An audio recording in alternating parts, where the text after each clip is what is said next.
ನಮಸ್ಕಾರ ಎಲ್ರಿಗೂ. ಇವತ್ತು ತುಂಬಾ ಟೇಸ್ಟಿಯಾಗಿರುವಂತಹ ವೆಜ್ ಪಲಾವ್ ಮಾಡಿದ್ದೀನಿ. ಯಾವುದೇ ರೀತಿ ತರಕಾರಿ ಬಳಸ್ತೇನೆ, ಈಸಿಯಾಗಿ ಮನೇಲಿರುವಂತಹ ಪದಾರ್ಥಗಳನ್ನ ಬಳಸ್ಕೊಂಡು ತುಂಬಾ ರುಚಿಯಾಗಿರುವಂತಹ ವೆಜ್ ಪಲಾವ್ನ ಮಾಡಿ ತುಂಬ ಟೇಸ್ಟಿಯಾಗಿರುತ್ತೆ. ಈ ರೀತಿ ಮಾಡೋದ್ರಿಂದ ಏನು ಜಾಸ್ತಿ ಮಸಾಲೆ ಬಳಸೋದೇ ಬೇಡ, ಇರೋ ಮಸಾಲೆನೇ ಬಳಸ್ಕೊಂಡು ತುಂಬಾ ರುಚಿಯಾಗಿರುವಂತಹ ಪಲಾವ್ ಮಾಡ್ಬೋದು.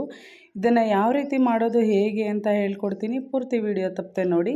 ಬನ್ನಿ ಯಾವ ರೀತಿ ಮಾಡೋದು ಅಂತ ನೋಡೋಣ. ಮೊದಲಿಗೆ ಒಂದು ಮಿಕ್ಸಿ ಜಾರ್ನ ತಗೊಳ್ಳಿ. ಅದಕ್ಕೆ ನಾನಿಲ್ಲಿ 2-3 ಇಂಚಷ್ಟು ಶುಂಠಿನ ತೊಗೊತಾ ಇದ್ದೀನಿ. ಹಾಗೆ 1 ಹಿಡಿ ಆಗುವಷ್ಟು ಬೆಳ್ಳುಳ್ಳಿ ಸ್ವಲ್ಪ ಕ್ವಾಂಟಿಟಿ ಜಾಸ್ತಿ ತೊಗೊಂಡಷ್ಟು ಟೇಸ್ಟ್ ಚೆನ್ನಾಗಿರುತ್ತೆ. ಹಾಗೆ 1 ಹಿಡಿ ಆಗೋಷ್ಟು ಫ್ರೆಶ್ಶು ಪುದೀನ, ನಂತರ 1 ಹಿಡಿ ಆಗೋಷ್ಟು ಸಾಂಬಾರು ಸೊಪ್ಪನ್ನ ಹಾಕ್ಕೊಂಡು ಚೆನ್ನಾಗಿ ಪೇಸ್ಟ್ ಮಾಡ್ಕೊಳ್ಳಿ. ಇದನ್ನು ಸ್ವಲ್ಪ ನೀರು ಹಾಕ್ಕೊಂಡು ಚೆನ್ನಾಗಿ ಪೇಸ್ಟ್ ಮಾಡಿಕೊಂಡು ಸೈಡಿಗೆ ಇಟ್ಕೋಬೇಕು.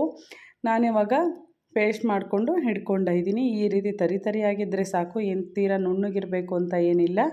ಇವಾಗ ಗ್ಯಾಸ್ ಮೇಲೆ ಒಂದು ಕುಕ್ಕರ್ನ ತಗೊಳ್ಳಿ. ಕುಕ್ಕರ್ಗೆ ನಿಮಗೆ ತುಪ್ಪ ಇದ್ದರೆ ತುಪ್ಪನ ಹಾಕ್ಕೊಳ್ಳಿ. ಇಲ್ಲಿ ನಾನು ತುಪ್ಪ ಹಾಕ್ಕೊತಿಲ್ಲ, ಅದ್ರ ಬದಲು ಎಣ್ಣೆನ ಹಾಕ್ಕೊತಾ ಇದ್ದೀನಿ. ತುಪ್ಪ ಹಾಕ್ಕೊಂಡ್ರೂ ಅಷ್ಟೇ ಟೇಸ್ಟ್ ಚೆನ್ನಾಗಿರುತ್ತೆ.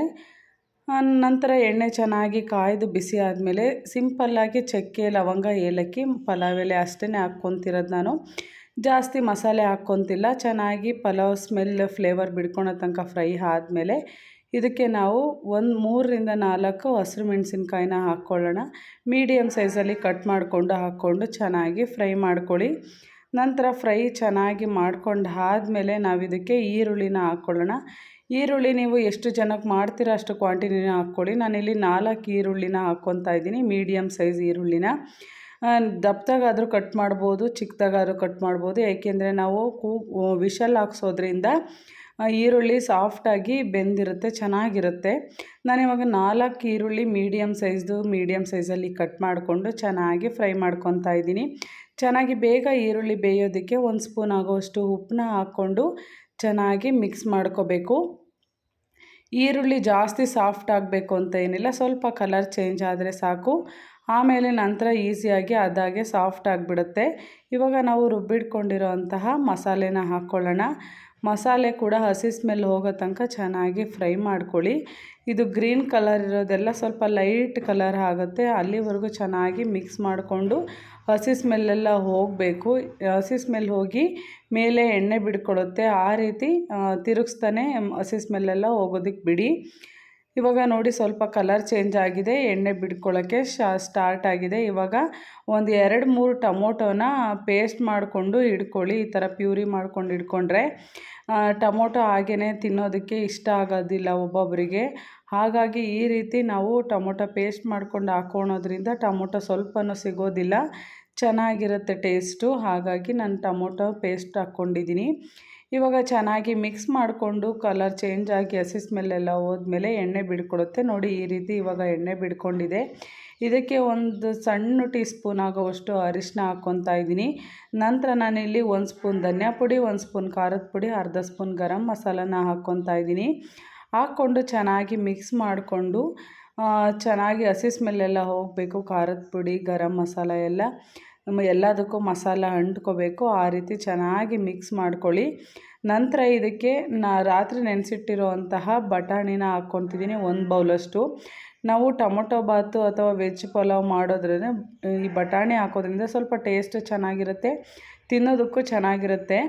ಹಾಗಾಗಿ ನಾನು ಸಿಂಪಲ್ಲಾಗಿ ಈ ರೆಸಿಪಿನ ಮಾಡ್ತಾಯಿದ್ದೀನಿ. ಇವಾಗ ಚೆನ್ನಾಗಿ ಬಟಾಣಿಗೆಲ್ಲ ಮಸಾಲೆ ಹತ್ಕೊಳ್ಳೋ ರೀತಿ ಮಿಕ್ಸ್ ಮಾಡಬೇಕು. ಮಿಕ್ಸ್ ಮಾಡಿ ನಂತರ ನಾವು ಮೊದಲಿಗೆ ಇಲ್ಲಿ ನೀರನ್ನ ಹಾಕ್ಕೊಂಡು ಕುದಿಯೋಕೆ ಬಿಡೋಣ. ನಾನಿಲ್ಲಿ 2.5 ಕಪ್ ಆಗೋವಷ್ಟು ಅಕ್ಕಿನ ತಗೊಂಡಿದ್ದೀನಿ. ಇದಕ್ಕೆ ನಾನು 5 ಕಪ್ ಆಗೋವಷ್ಟು ನೀರನ್ನ ಹಾಕ್ಕೊತೀನಿ. ಒಂದೇ ಸೇಮ್ ಅಳತೆಯಲ್ಲಿ ನಾವು ಹಾಕ್ಕೊಳೋದ್ರಿಂದ ವೆಜ್ ಪಲಾವ್ ತುಂಬಾ ಚೆನ್ನಾಗಿ ಬರುತ್ತೆ. ಇವಾಗ ನಾನು 5 ಕಪ್ಪಷ್ಟು ನೀರನ್ನ ಹಾಕ್ಕೊಂಡಿದ್ದೀನಿ. ಇದು ಸ್ವಲ್ಪ ಬಿಸಿಯಾಗಿ ಚೆನ್ನಾಗಿ ಕುದಿಬೇಕು. ಇಲ್ಲಾಂದರೆ ಸ್ವಲ್ಪ ಆಲ್ಮೋಸ್ಟ್ ಒಂದು 80% ಆದರೂ ಚೆನ್ನಾಗಿ ನೀರು ಬಿಸಿ ಆಗಬೇಕು. ಅಲ್ಲಿವರೆಗೂ ಚೆನ್ನಾಗಿ ಒಂದು ಸಲ ಮಿಕ್ಸ್ ಮಾಡಿ ಬಿಸಿ ಆಗೋದಕ್ಕೆ ಬಿಡಿ. ಇದಕ್ಕೆ ರುಚಿಗೆ ತಕ್ಕಷ್ಟು ಉಪ್ಪನ್ನ ಹಾಕ್ಕೊಳ್ಳಿ. ನಿಮಗೆ ನೋಡಿ ಉಪ್ಪನ್ನ ಹಾಕ್ಕೊಂಡು ಚೆನ್ನಾಗಿ ಒಂದು ಸ್ವಲ್ಪ ಬಿಸಿ ಆಗೋದಕ್ಕೆ ಬಿಡಿ. ನೋಡಿ ನಾನು ಈ ಕಪ್ಪಲ್ಲಿ 2.5 ಕಪ್ ಆಗೋಷ್ಟು ಅಕ್ಕಿನ ತೊಳೆದು ಒಂದು 10 ನಿಮಿಷ ನೆನೆಸಿಟ್ಟಿದ್ದೆ. ಇವಾಗ ಹಾಕ್ಕೊಂಡು ಚೆನ್ನಾಗಿ ಮಿಕ್ಸ್ ಮಾಡ್ಕೊಳ್ಳಿ. ಮಿಕ್ಸ್ ಮಾಡ್ಕೊಂಡು ಆದಮೇಲೆ ಸ್ವಲ್ಪ ಒಂದು ಅರ್ಧ ಹೋಳು ಆಗೋವಷ್ಟು ನಿಂಬೆಹಣ್ಣ ಹಾಕ್ಕೊಳ್ಳಿ. ನಿಂಬೆಹಣ್ಣು ಲಾಸ್ಟಿಗೆ ಹಾಕೋದ್ರಿಂದ ಸ್ವಲ್ಪ ಕಹಿ ಆಗೋದಿಲ್ಲ, ಫಸ್ಟೇ ಹಾಕೋದ್ರಲ್ಲೇ ಅಷ್ಟು ಟೇಸ್ಟ್ ಇರೋದಿಲ್ಲ. ಲಾಸ್ಟಿಗೆ ಹಾಕ್ಕೋಬೇಕು. ಲಾಸ್ಟಿಗೆ ಹಾಕ್ಕೊಂಡಾದಮೇಲೆ ಚೆನ್ನಾಗಿ ಒಂದು ಸಲ ಮಿಕ್ಸ್ ಮಾಡ್ಕೊಳ್ಳಿ. ಮಿಕ್ಸ್ ಮಾಡ್ಕೊಂಡಾದಮೇಲೆ ಇದು ಕಂಪ್ಲೀಟ್ ಚೆನ್ನಾಗಿ ಕುದಿ ಬರಬೇಕು. ಅಕ್ಕಿ ಮತ್ತು ನೀರೆಲ್ಲ ನೋಡಿ ಈ ರೀತಿ ಕುದಿ ಬರಬೇಕು. ಈ ರೀತಿ ಬಂದರೆ ಅನ್ನ ತುಂಬಾ ಹುಡಿ ಹುಡಿಯಾಗಿ ಬರುತ್ತೆ. ಇವಾಗ ಚೆನ್ನಾಗಿ ಕುದೀತಿದೆ ಅಲ್ವಾ, ಇವಾಗ ಒಂದು ಸಲ ಚೆನ್ನಾಗಿ ಮಿಕ್ಸ್ ಮಾಡಿ ಉಪ್ಪು ಖಾರ ಎಲ್ಲ ಕರೆಕ್ಟಾಗಿದೆಯಾ ಅಂತ ನೋಡಿಕೊಂಡು ಸ್ವಲ್ಪ ಉಪ್ಪೇನಾದರೂ ಕಮ್ಮಿ ಇದ್ದರೆ ಉಪ್ಪನ್ನ ಹಾಕ್ಕೊಳ್ಳಿ. ನಂತರ ಒಂದು ಸಲ ಚೆನ್ನಾಗಿ ತಿರುಗಿಸ್ಕೊಂಡು ಕುಕ್ಕರ್ ಕ್ಯಾಪ್ನ ಕ್ಲೋಸ್ ಮಾಡಿ ಆದಷ್ಟು ಮೀಡಿಯಮ್ ಫ್ಲೇಮಲ್ಲಿ ಬಿಡ್ಕೊಳ್ಳಿ, ಯಾಕೆಂದರೆ ಒತ್ತೋ ಚಾನ್ಸಸ್ ಇರುತ್ತೆ. ಮೀಡಿಯಮಲ್ಲಿ ಬಿಡ್ಕೊಂಡು ಒಂದು ವಿಷಲ್ ಅಷ್ಟೇ ಕೂಗಿಸ್ಕೋಬೇಕು, ಜಾಸ್ತಿ ಕೂಗಿಸ್ಕೊಳೋದಕ್ಕೆ ಹೋಗಬೇಡಿ. ನಾನಿವಾಗ ಒಂದು ವಿಷಲ್ನ ಕೂಗಿಸ್ಕೊಂಡಿದ್ದೀನಿ. ಇವಾಗ ಕುಕ್ಕರ್ ಕ್ಯಾಪ್ನ ತೆಗಿತಾ ಇದ್ದೀನಿ. ನೋಡ್ತಿರ್ಬೋದು ಎಷ್ಟು ಸಖತ್ತಾಗಿ ಬಂದಿದೆ, ಹಾಗೆ ಹುಡಿ ಹುಡಿಯಾಗಿ ಬಂದಿದೆ. ತುಂಬಾ ರುಚಿಯಾಗಿರುತ್ತೆ. ನೀವು ಈ ರೀತಿ ಒಂದು ಸಲ ಟ್ರೈ ಮಾಡಿ. ಮಿಸ್ ಮಾಡದೆ ಈ ರೆಸಿಪಿ ಹೇಗಿತ್ತು ಅಂತ ಕಮೆಂಟಲ್ಲಿ ತಿಳಿಸಿ. ಯಾರೆಲ್ಲ ನನ್ನ ಚಾನಲ್ ನೋಡಿದ್ರೆ ದಯವಿಟ್ಟು ಸಬ್ಸ್ಕ್ರೈಬ್ ಮಾಡಿ, ಲೈಕ್ ಮಾಡಿ, ಕಮೆಂಟ್ ಮಾಡಿ. Thank you for watching.